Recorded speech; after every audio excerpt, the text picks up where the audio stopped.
혹시라도 마음에 안 드는 사람을 만나면 읽던 책으로 공격을 가하세요. 왜냐면 책은 법적으로 무기가 아니라고요. 야야, 니 그럴라고 책을 읽는 거야? 그럼 못하러 이 두꺼운 걸 읽는데. 근데 너 질문이 좀 마음에 안 든다.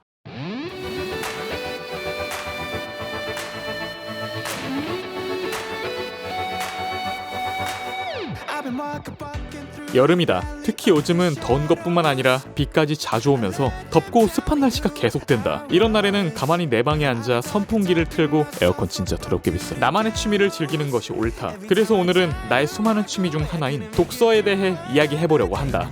사실 이렇게 말하면 책을 읽는 것을 굉장히 좋아하는 것처럼 보이지만 실제로 독서를 시작한 건 불과 몇 년 되지 않았다. 야야, 니 만화책도 포함하면 그건 양심상 빼자. 아무튼 이전 영상에서 국문과를 전공했다는 얘기 덕분에 시청자분들이 이 녀석은 책을 좋아하는구나 하고 착각하기 쉽지만 사실 노렸다. 나는 책 읽는 걸 싫어했다. 책만 펴면 자꾸 잠이 왔고 어릴 적에는 공부하라는 어머니의 말씀이 잔소리처럼 느껴져서 반발 심리 때문인지 더 읽기가 싫었다. 대신 읽기보다는 쓰기에 좀 더 흥미가 있었다. 그래서 글을 쓰기 시작했다. 반성문 아니다. 또 어디서 들었는데 어떤 천재 작가는 문체가 닮아갈까봐 다른 작가들 책은 읽지도 않았다고 했다. 당시에 나는 소설을 연재하기도 했기에 그거 소재 고갈로 연재 중단돼서 아주 좋은 변명거리까지 있었던 셈이다.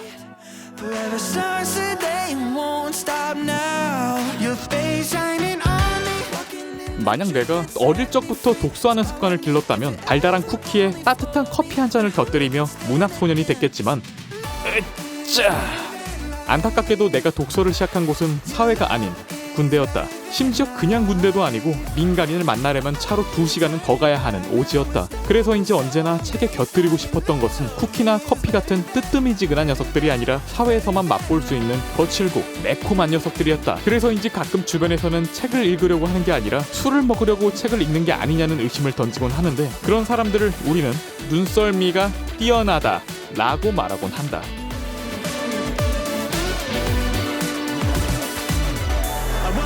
아무튼 편지를 한 번이라도 써본 사람은 알겠지만 글이라는 건 길이에 상관없이 그 사람의 생각이 농축되어 있다. 소설이라면 그 분야의 지식들이, 에세이라면 생각들이, 시라면 함축된 마음들이. 그래서 책을 읽을 때는 작가와 대화하는 느낌이 든다. 대화에 술이 빠질 수 있나. 그래서 거칠고 매콤한 녀석들을 찾게 되는 것 같다. 오케이, 제법 자연스러웠어.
돌이켜보면 처음에는 시를 썼다. 사실 고백하자면 나는 조금 오글거리는 말을 하는데 천부적인 재능이 있다. 그건 시를 쓰는 데 있어서 굉장히 효과적이었고 그 덕에 다양한 상도 받을 수 있었다. 하지만 그때 내가 시를 썼던 마음가짐은 이렇게 하면 오지게 감동받겠지 같은 마음이었다. 그러던 어느 날 내 시를 읽고 삶이 바뀌었다는 사람을 만났다. 그 이후로 나는 시 쓰는 걸 그만뒀다.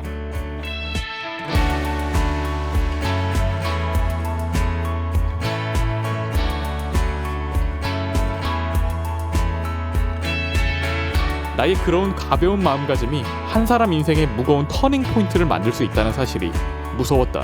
그래서 그 이후에는 소설을 썼다. 심지어 운 좋게 연재까지 할 수 있었는데 소설의 등장인물들은 가상인물이라 책임지지 않아도 된다고 생각했다. 하지만 소설을 쓰는 건 새로운 세계를 만드는 것 같았다. 나는 무교이긴 하지만 어디서 듣기로는 그 하나님조차도 6일간 세상을 만드시고 하루 쉬셨는데 나는 매주 7일마다 연재를 해야 했다. 그래서 그만뒀다.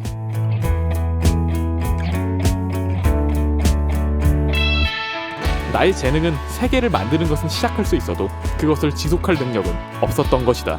그래서 지금은 그냥 소소하게 내 이야기를 두서없이 쓰거나 좋아하는 영화를 보고 감상을 쓴다. 내 이야기를 쓰는 건 일종의 생각 정리이고 영화는 하나의 메시지를 읽어내는 과정이었다. 그런데 돌이켜보면 거창한 영화나 가볍게 즐긴 만화책이나 크게 다르지 않았다. 결국 둘 다 주제만 보자면 삶의 방향에 대해 고민하게 해준다. 그래서 나는 만화나 영화가 좋다. 나는 할 수 없었지만 작가들이 피땀 흘려 만들어낸 몇 시간의 세계가 하나의 삶에 대한 방향을 제시해주는 것은 언제나 기분 좋은 울림을 선사해 주었다. 그래서 오늘 내가 읽으려는 책은 허중 작가님의 살고 싶다는 농담이다. 심지어 산 것도 아니고 작가님께 직접 받았다. 여기 앞쪽에 친필 사인도 있다. 근데 받은 지 벌써 반년이 넘어가는데 이제야 읽는다. 어쨌든 독서란 이름의 대화에 술이 빠질 수 없다는 내 말처럼 허지웅 작가님과 맥주를 곁들인 토크 콘서트에 당첨된 덕에 받은 책이다. 그래서 아까워서 안 열어본 거다. 미룬 게 아니고 아껴둔 거다. 그렇게 하자.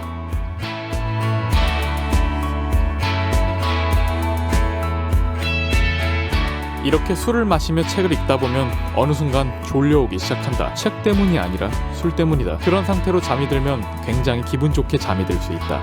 심지어 책을 읽은 덕에 내가 아닌 작가의 삶이 나에게 가장 농도짙게 묻어 있어서 평소에 내가 아닌 또 다른 꿈을 꾸게 될 때도 있다. 독서가 가진 많은 장점들이 있지만 내가 생각하는 장점은 하나다. 그래도 괜찮아 라고 말할 수 있게 된다. 예를 들어 삼총사의 달타냥처럼, 풍차로 돌진했던 돈키호테처럼, 원피스의 루피처럼, 동물농장의 나폴레옹처럼 그런 삶도 있고 이런 삶도 있다. 그 안에서 나는 선택할 수 있으니 내 삶도 그래도 괜찮다. 오늘 영상은 이 책의 가장 마음에 드는 문장으로 마무리하려고 한다. 삶을 7가지 장면으로 요약하라고 했을 때 나라면 뭘 골랐을까? 내일은 이 문장을 위해 내 삶을 채워나갈 거다. 땡큐.